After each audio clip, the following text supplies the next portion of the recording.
Hello दोस्तों, मैं गौरव शर्मा गौरव भैया क्लासेस में आपका एक बार फिर से स्वागत करता हूं। आज मैं आपके सामने ज्योग्राफी का एक टॉपिक लेकर हाजिर हुआ हूं, ब्रह्मांड व सौर मंडल। अब इसमें सौर मंडल जो है और ब्रह्मांड दोनों ही बड़े टॉपिक हो गए, इसलिए मैं ब्रह्मांड पहले पढ़ा रहा हूं, उसके बाद की जो वीडियो डालूंगा वो सौर मंडल डाल दूंगा। ठीक है, पहले बात करते हैं ब्रह्मांड है क्या चीज। तो आप ये चीज समझिए, उपग्रह, ग्रह, सौरमंडल, तारे और आकाश गंगा को मिलाकर ब्रह्मांड की रचना होती है। किसको मिलाकर? पहला उपग्रह, दूसरा ग्रह, तीसरा सौरमंडल, चौथा तारे, पांचवा आकाश गंगा। इन सबको मिलाकर ब्रह्मांड की रचना होती है। अब सुनते हैं जरा, उपग्रह क्या होते हैं? जो ग्रह के चारों तरफ चक्कर लगाए अपनी कक्षा में रहकर, उसे उपग्रह कहते हैं। ग्रह किसे कहते हैं? फिर उपग्रह किसे कहते हैं? जो ग्रह का चक्कर लगाए। ग्रह किसे कहते हैं? जो अपनी कक्षा से मतलब मेरा यहां रास्ते से है, वृत्ताकार पथ से, वह पिंड जो अपनी कक्षा में रहकर सूर्य का चक्कर लगाए। किसका? सूर्य का। यहां मैंने सौर का इस्तेमाल किया, सौर मतलब सूर्य का चक्कर लगाए, उसे ग्रह कहते हैं। तो ये सौरमंडल क्या है? सूर्य और उसके चारों ओर के आवरण, जिसमें ग्रह, उपग्रह और बहुत सारे अदर उल्का पिंडी ऐसी चीजें भी शामिल हैं या क्षुद्रग्रह शामिल हैं, उसे सौरमंडल कहते हैं। यानी कि सूर्य और सूर्य के चारों ओर के आवरण को सौरमंडल कहते हैं। तो तारे क्या हैं? तो आप ये ध्यान रखिए, थोड़ा सा मैं आपको एक चीज बताता हूं, ठीक है? बिग बैंग थ्योरी और आपको ब्लैक होल अलग से पढ़ाऊंगा, लेकिन थोड़ा सा बताता हूं हमारी दुनिया बनी कैसे। एक पिंड छोटा सा जो ताप दाब के कारण टूटता है और एक दूसरे से भागता है, जिससे हमारी आकाश गंगा का निर्माण होता है। एक पिंड टूट के बाहर की तरफ भागता है ताप और दाब के कारण। इनका ताप अत्यधिक उच्च होता है, जो लगभग 450 अरब साल बाद, 400 अरब साल बाद, ठीक है? मैं अभी पूरी तरीके से बात करूंगा नहीं, बस ऊपर से बता दूंगा, क्योंकि इसका टॉपिक अगर बीच में घुसा दिया तो बहुत बड़ा हो जाएगा। बिग बैंग थ्योरी और ब्लैक होल से क्वेश्चन आते हैं, तो उसका एक अलग टॉपिक ले लेंगे। उससे क्या हुआ, फिर ये पिंड धीरे धीरे क्या बने?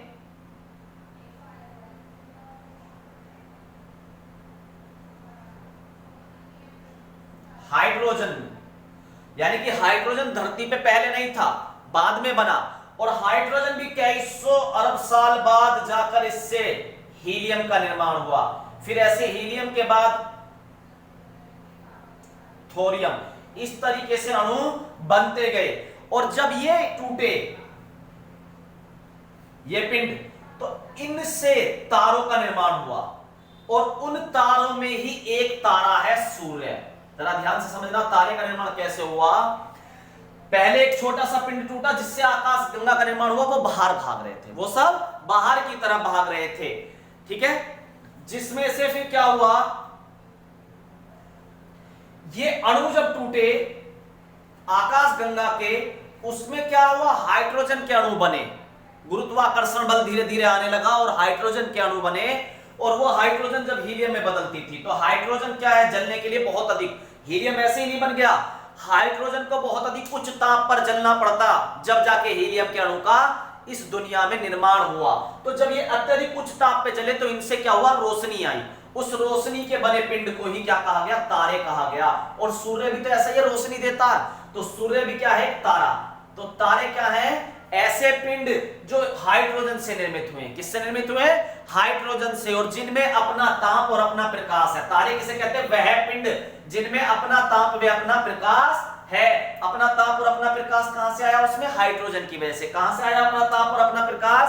हाइड्रोजन की वजह से। अपना ताप और अपना प्रकाश हाइड्रोजन की वजह से आया। और सूरज भी क्या है, एक तारा।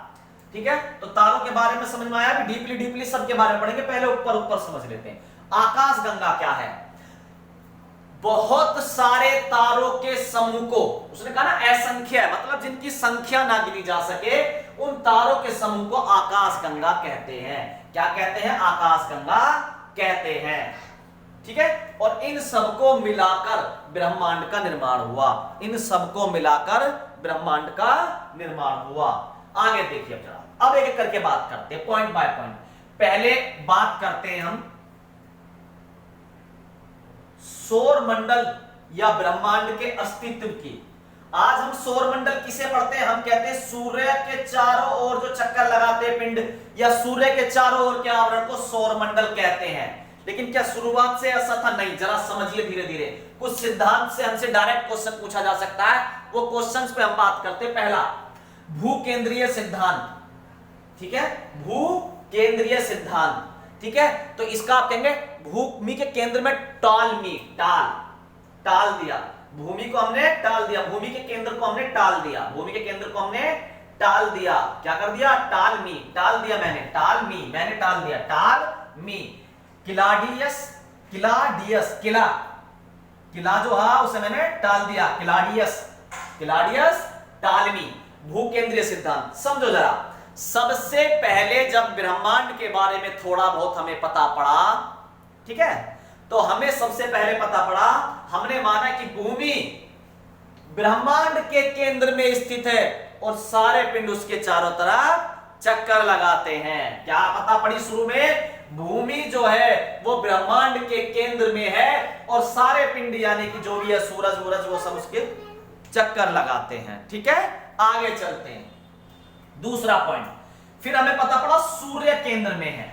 सूर्य केंद्रीय सिद्धांत किसने दिया? कोपर्निकस ने। किसने दिया? कोपर्निकस ने। किसने दिया? कोपर्निकस ने। क्या बताया? सबसे पहले सूर्य केंद्र में स्थित है ब्रह्मांड के, सौर मंडल के केंद्र में नहीं बताया उसने, अभी सौर मंडल तक नहीं आया। अभी किसके केंद्र में स्थित है? ब्रह्मांड के। किसके केंद्र में स्थित है? ब्रह्मांड के केंद्र में स्थित है। ध्यान से सुनिए, आगे चलते हैं जरा। किसने बताया? कोपर्निकस ने। इसी बताने के कारण, क्योंकि बाद में चल के कुछ हद तक यहां ना फिर बैठ के यहां फिर बैठा, इसीलिए ना आधुनिक खगोल शास्त्र का जनक कहा जाता। आधुनिक खगोल शास्त्र का जनक कोपर्निकस को कहा जाता। आधुनिक खगोल शास्त्र का जनक कोपर्निकस को दिया था। फिर केपलर ने ग्रह की कक्षा का सिद्धांत दिया। क्या? कि ग्रह गति करते हैं।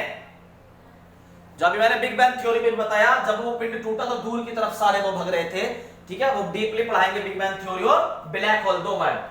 तो ग्रह की कक्षा की खोज उसने बताई कि ग्रह जो है वो चक्कर लगाते हैं कक्षा में। किसने? केपलर ने। किसने? केपलर ने।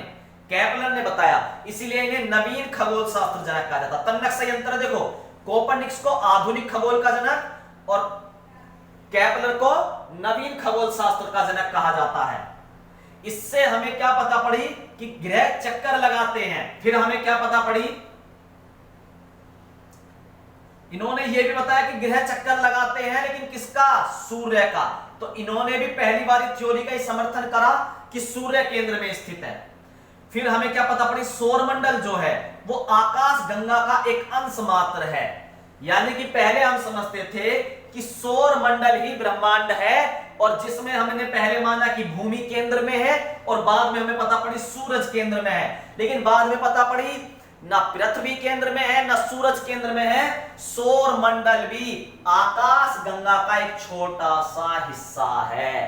आकाश गंगा, अब वो भी एक आकाश गंगा का। आकाश गंगा भी बहुत सारी है, तारे भी लाखों करोड़ों अरबों हैं, आकाश गंगा भी बहुत सारी है। अरबों तारों से मिलकर एक आकाश गंगा का निर्माण होता है, ठीक है, असंख्य तारों से।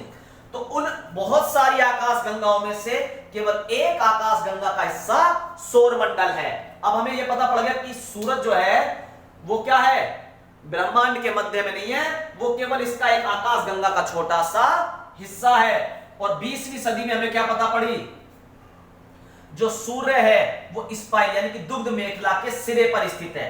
यानी कि दुग्ध मेखला जिसमें पृथ्वी भी हिस्सा है उसके एक सिरे पर स्थित है, एक सिरे पर। अब ये दुग्ध मेखला क्या है वो मैं अभी आपको आकाश गंगा में क्लियर करूंगा, अभी ऊपर के पॉइंट में।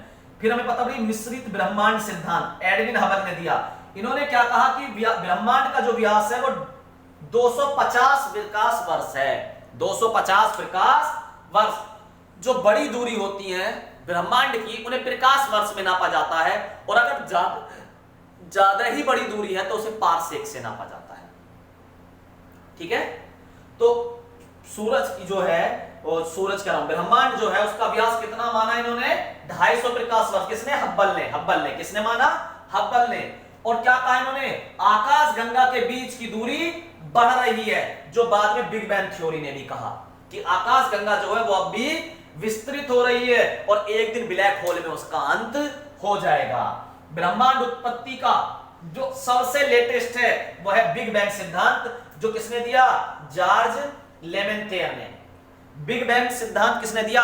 बिग बैंग सिद्धांत जॉर्ज लेमेंटेयर। लेमेंटेयर हो गया, लेमेंटेयर हो गया, बिग बैंग थ्योरी लेमेंटेयर हो गया, ये सिद्धांत दिया। लेकिन इसकी व्याख्या किसने करी? रॉबर्ट बैगोनर। रॉबर्ट बैगोनर ने बिग बैंग थ्योरी की जो व्याख्या है वो किसने करी? रॉबर्ट बैगोनर ने करी। अब यहां पे एक वर्ड आया दुग्ध मेखला, हमें पता पड़ा। अभी जरा मैं बात बताता हूं। मैंने बताया सूरज जो है, अब हमें पता पड़ गया ब्रह्मांड के बीच में नहीं है बल्कि आकाश गंगा। मैंने बताया उपग्रह, ग्रह, सौरमंडल, तारे और आकाश गंगा भी बहुत सारी हैं, सबको मिला के ब्रह्मांड कहलाता है। और सूर्य क्या है? केवल आकाश गंगा का एक हिस्सा है, छोटा सा। यानी कि सूरज के अलावा आकाश गंगा में और तारे भी हैं, जो अगले चैप्टर सौरमंडल में पढ़ेंगे ताकि ज्यादा बड़ा ना हो जाए टॉपिक। अब आकाश गंगा पे बात कर लेता हूं तारों से पहले, इसे समझना जरूरी है। आकाश गंगा क्या है? असंख्य तारों का समूह, यानी कि इसके अंदर बहुत सारे तारे हैं। और सूरज एक तारा है, तो यानी कि सूरज एक तारा है। और मैंने कहा आकाश गंगा में क्या होते हैं? असंख्य तारे। इसका मतलब इस वाली आकाश गंगा में सूरज के अलावा और तारे भी होंगे, ना? बिल्कुल होंगे। आकाश गंगा असंख्य तारों का समूह है, बिल्कुल सही बात है। यह हजारों प्रकाश वर्ष में फैली है, यानी कि इतनी बड़ी है कि वहां प्रकाश वर्ष भी हजारों सालों में पहुंचता है। इसके बनने की शुरुआत किससे हुई? हाइड्रोजन से। मैं आपको बता चुका कैसे निर्माण हुआ। बिग बैंग थ्योरी में और डीपली बात करेंगे इस पे, क्योंकि बिग बैंग थ्योरी का अलग पोर्शन ले लेंगे, आपको बताएंगे ब्रह्मांड का निर्माण कैसे हुआ। अभी हम ब्रह्मांड पढ़ रहे हैं, ब्रह्मांड में क्या क्या चीजें आती हैं। बिग बैंग थ्योरी से बताएंगे ब्रह्मांड का निर्माण कैसे हुआ, फिर उसके सौरमंडल के क्वेश्चंस कैसे आते हैं वो बात करेंगे। आगे देखिए, इसके बनने की शुरुआत कैसे हुई? हाइड्रोजन, उससे हीलियम बनी, फिर थीरियम बनी, इस तरीके से थोरियम गैस के बनने के विशाल गैस के संलयन से इन्हें निहारिका कहते हैं। क्या कहते हैं? निहारिका कहते हैं। हाइड्रोजन गैस से बने विशाल गैस के संलयन जो तारे भी कहलाते हैं, क्या कहलाए वो? निहारिका कहलाए, नेबुला कहलाए। क्या कहलाए? नेबुला। पृथ्वी के सबसे निकटतम नेबुला जो है वो एंड्रोमेडा है। एंड्रोमेडा पृथ्वी के सबसे निकट कौन सा है? एंड्रोमेडा। पृथ्वी के सबसे नजदीक कौन सा? एंड्रोमेडा। पृथ्वी के सबसे नजदीक है एंड्रोमेडा। जिस आकाश गंगा में हमारा सौरमंडल है, यानी कि मैंने बताया आकाश गंगा बहुत सारी है, उनमें ऐसे बहुत सारे तारे होंगे, हर आकाश गंगों में अलग अलग तारे होंगे। जिस आकाश गंगा में हमारा सौरमंडल है, हमारा सौरमंडल से मतलब हम हैं, हमारी पृथ्वी है, उसे क्या कहा गया? उसे मंदाकिनी कहते हैं। उसे क्या कहते हैं? मंदाकिनी कहते हैं। उसे क्या कहते हैं? मंदाकिनी। ठीक है। और हमारी मंदाकिनी जो 80,000 प्रकाश वर्ष में फैली है। कितने में फैली है? 80,000 प्रकाश वर्ष। नहीं, ये क्वेश्चन ऐसे नहीं होगा, ये क्वेश्चन ऐसे होगा, मंदाकिनी में सूरज बीच में नहीं है, जो बीच में तारे हैं उन्हें क्या कहते हैं? उन्हें कहते हैं बल्ज। क्या कहते हैं? अगर ये मंदाकिनी, वैसे हमारी मंदाकिनी सर्पिलाकार है, ठीक है। जो बीच में तारे हैं यहां, इन्हें क्या कहते हैं? बल्ज कहते हैं। बीच के तारों को क्या कहते हैं? बल्ज कहते हैं। और सूरज इसके एक साइड में स्थित है, सूर्य एक साइड में स्थित है, सूर्य और पूरा सौरमंडल, ठीक है। और यहां से यहां तक इसकी ऐसे परिक्रमा करने में इसे लगभग 25 लाख वर्ष लगते हैं, सूरज को एक पूरी परिक्रमा करने में, ठीक है। और हमारी मंदाकिनी जो 8,000 प्रकाश वर्ष में फैली है, केंद्र को बल्ज कहते हैं। यह 24 आकाश गंगाओं का, हमारी वाली जो आकाश गंगा ये थोड़ी बड़ी है, 24 आकाश गंगाओं का वृहद रूप है। इसका आकार कैसा? सर्पिलाकार है, जो मैं बता चुका। और इसका वह भाग जो पृथ्वी से दिखाई देता है, इसका वह भाग जो पृथ्वी से दिखाई देता है, नंगी आंखों से नहीं, दूरबीन से या जिस भी साधन से, उसे दुग्ध मेखला कहते हैं, स्पाइल कहते हैं। तो मैं उम्मीद करता हूं दोस्तों आप समझ गए होंगे स्पाइल या दुग्ध मेखला किसे कहते हैं, ठीक है। और इसकी जो आकृति है, बेशक ये सर्पिलाकार है पर पाइप की तरह नहीं है, तस्तरी की तरह चपटी है तो सर्पिलाकार, लेकिन तस्तरी की तरह चपटी है, यानी कि जैसे पिचका दिया गया हो, तस्तरी की तरह चपटी है। आगे बात करते हैं। चलो इसके बारे में भी समझ में आया, आकाशगंगा के बारे में भी। हमारी आकाशगंगा का नाम क्या, ये भी समझ में आ गया होगा आपको। अब बात करते हैं तारों की। तारे को देखो कैसे एनर्जी मिलती है, जरा समझिए। दुनिया में जो सबसे पहला अणु बना वो हाइड्रोजन का था, और जब ये अणु भी टूटा, गर्म हुआ, ज्यादा गर्म हुआ, तो इसने हीलियम को पैदा किया। लेकिन ये ध्यान रखना, हाइड्रोजन से एनर्जी पैदा होती है, और जब वो जल जाता जब हीलियम बनता है। जैसे लकड़ी को जलाने पर राख बन जाती है, तो असली काम हाइड्रोजन कर रही है। तो जितने भी तारे हैं वो चमकदार हैं, क्योंकि हाइड्रोजन में आग लगी हुई है। ताप तो पहले ही था इनमें, हाइड्रोजन में आग लगी हुई है। तो जितने भी तारों का निर्माण होता है वो किससे होता है, हाइड्रोजन से, और हाइड्रोजन के नाभिकीय संलयन से। तारों को एनर्जी कहां से मिलती है, नाभिकीय संलयन से। अब आप कहोगे नाभिकीय संलयन से कैसे, इसमें हाइड्रोजन के अणु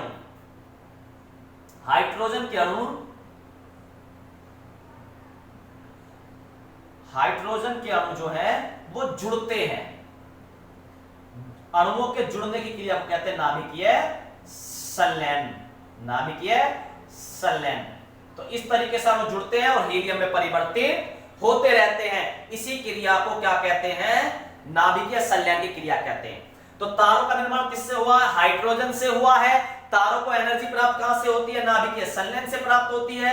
नाभिकीय संलयन में ईंधन का काम कौन करता है, हाइड्रोजन करता है। ठीक है, दूसरी बात, हाँ, अब सभी तारों में बराबर आग लगे ऐसा जरूरी नहीं है। सभी तारों का ताप अलग अलग भी हो सकता है। एक बात और ध्यान रखना, तारा उसे कहते हैं जिसके पास अपना ताप और अपना प्रकाश होता है। जिसके पास अपना ताप और अपना प्रकाश होता है, जिसके पास अपना ताप और अपना प्रकाश होता है।